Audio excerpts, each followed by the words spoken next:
zomwe tinaona, zomwe tinakudza ndi manja zamawawa moyo amene analipa chiyambi ndi Mulungu.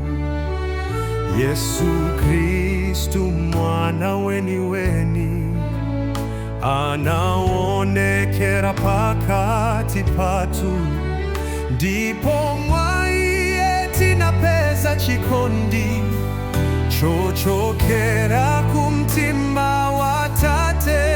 Pakuti Mulungu amene anati kunika kudzawala kutuluka mu mdima, ndiye amene anawala mitima yathu kutipatsa chiwalitsiro cha chidziwitso cha ulemerero wa umulungu pankhope pa Yesu Kristu. Mulungu ndi woyera, ndipo mwaye mulibe mdima.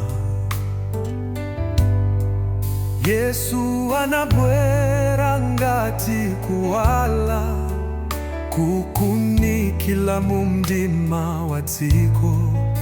Chifundo chake ndicho wala, kukoma mtima kwake ndiko kulupirika.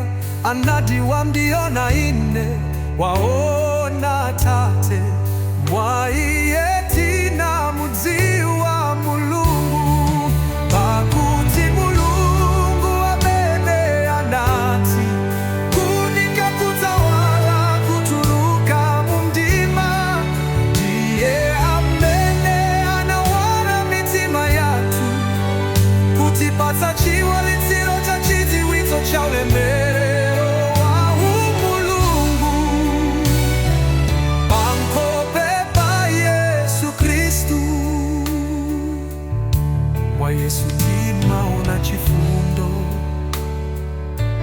kulungama ndi mtendere, amene anakhululuka ochimwa koma sanalole chinyengo. Ulemerero wa Mulungu unaonekera mwa mwana wake wokondedwa. Mwa iye timaona chifundo chogwirizana ndi chilungamo cha Mulungu.